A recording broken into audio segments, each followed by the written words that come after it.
കുറഞ്ഞ ചെലവിൽ അത്യാധുനിക ആരോഗ്യ പരിരക്ഷ. MCS hospital. We take care of your health. മൂവാറ്റുപുഴയാറിന്റെ പുഴയോര നടപ്പാത വീണ്ടും പ്രകാശപൂരിതമാകാൻ ഒരുങ്ങുന്നു. വെള്ളപ്പൊക്കത്തിലും സാമൂഹ്യ വിരുദ്ധരുടെ അതിക്രമങ്ങളിലും തകരാറിലായ വഴിവിളക്കുകളുടെ അറ്റകുറ്റപ്പണികൾക്ക് നഗരസഭ തുടക്കം കുറിച്ചു. മൂവാറ്റുപുഴയാറിന്റെ പുഴയോര നടപ്പാത വീണ്ടും പ്രകാശപൂരിതമാകുന്നു. ഇതിന്റെ ഭാഗമായി നിലവിലുള്ള വിളക്കുതൂണുകളുടെ ഉയരം 6 അടിയോളം വർദ്ധിപ്പിക്കുന്ന പ്രവൃത്തികൾ പൂർത്തിയായി.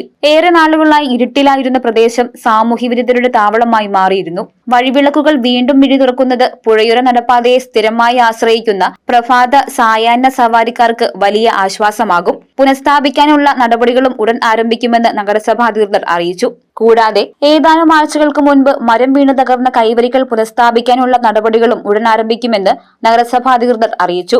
എന്നാൽ ഈ വികസന പ്രവർത്തനങ്ങൾ സംരക്ഷിക്കപ്പെടണമെങ്കിൽ നിരീക്ഷണ ക്യാമറ സ്ഥാപിക്കണമെന്നാണ് ആവശ്യമുയരുന്നത്. ന്യൂസ് ഡെസ്ക്, മൂവാറ്റുപുഴ ന്യൂസ്.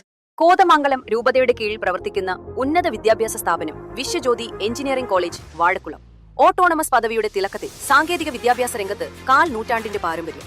NBA, NAC അക്രഡിറ്റേഷനുകൾ, മൾട്ടിനാഷണൽ കമ്പനികളിലടക്കം മികച്ച പ്ലേസ്മെന്റ്, അന്തർദേശീയ നിലവാരമുള്ള ലാബുകൾ, അക്കാദമിക് എക്സലൻസിനോടൊപ്പം വൈവിധ്യമാർന്ന പാഠ്യേതര പ്രവർത്തനങ്ങൾ, ബിടെക് കോഴ്സുകൾ, MBA, ആഗോള തൊഴിൽ സാധ്യതകളുമായി hotel management and catering technology. Silver ജൂബിലിയുടെ നിറവിൽ അക്കാദമിക് മികവിന്റെ 25 വർഷങ്ങൾ പിന്നിടുന്ന വിശ്വജ്യോതിയോടൊപ്പം നിങ്ങളുടെ ഭാവി സുരക്ഷിതമാക്കൂ.